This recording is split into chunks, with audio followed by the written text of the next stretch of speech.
quest'ultimo aspetto che ha toccato Muleda è lo spirito per cui è nato questo incontro.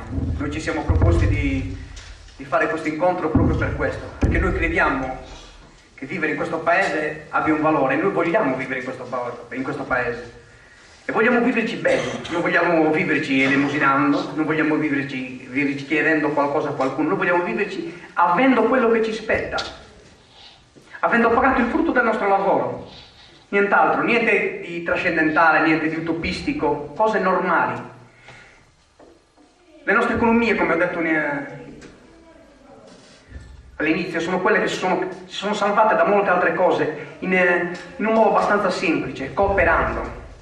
Per questo mi scuso con Pier Giorgio per la foga con cui l'ho risposto prima, ma era proprio lo spirito, era proprio l'unione, la cooperazione. Poi ci si può parlare anche sul nome che a voi in termini di marketing, eccetera.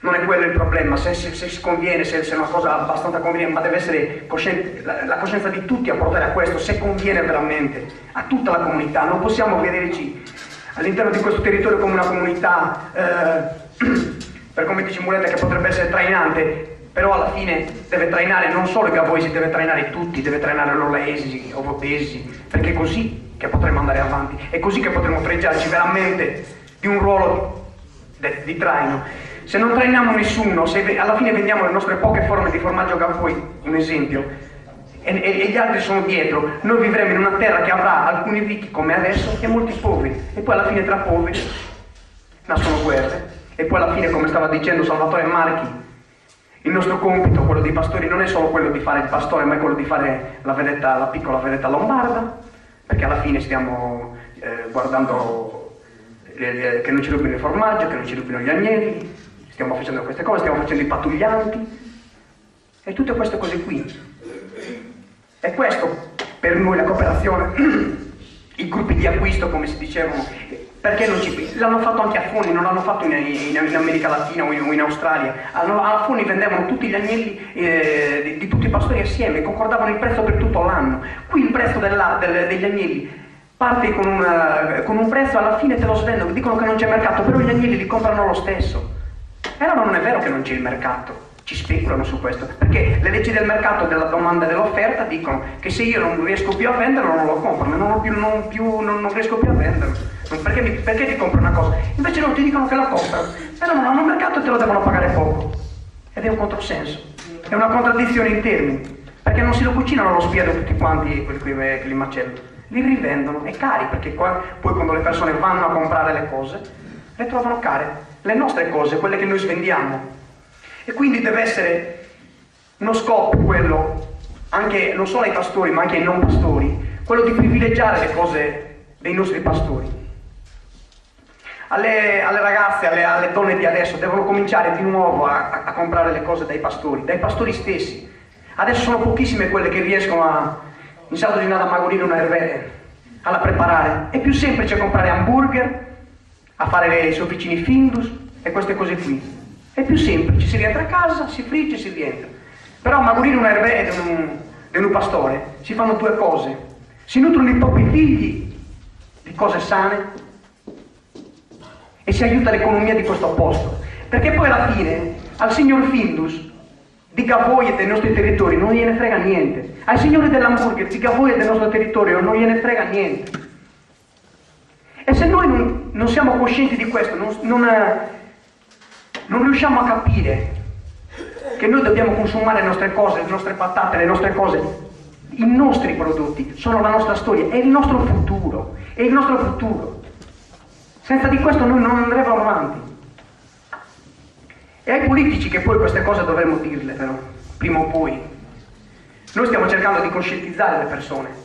Più siamo a capire queste cose, più quando i politici verranno a chiederci il voto, noi dovremo richiedere delle cose. Dovremmo richiedere delle piattaforme, ma tu, per la pastorizia e per l'agricoltura nostra, cosa proponi? Cosa propone il tuo partito, che sia destra o sinistra? Se vuoi andare al governo, se vuoi amministrare questa regione, cosa vuoi proporre? E allora, se saremo coscientizzati, se avremo la cultura di capire che quella è la nostra strada è di rimanere qui e viverci bene, che non vogliamo diventare solo paesi ospizio solo per anziani, ma che i nostri anziani siano il valore, che ci devono aiutare.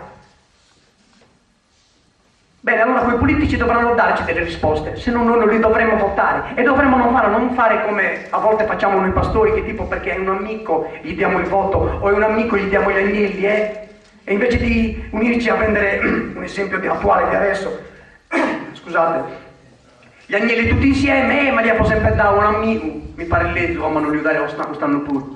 Però amico, noi si pensando a noi, se mi è scontento, io non li vediamo a isso e un altro li vediamo da isso. Poi sono stati sorti, ne hanno detto ai suppressi. E i suppressi ho messo da uno.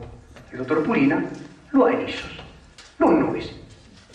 Però se vuoi andare su stillere a comprare una cosa, o andare al supermercato a comprare una cosa, noi si andare, mira ti sono comprando un chilo di pasta, 20 centesimi. No, non risulta che andare al supermercato e tornare anche doppia sparare.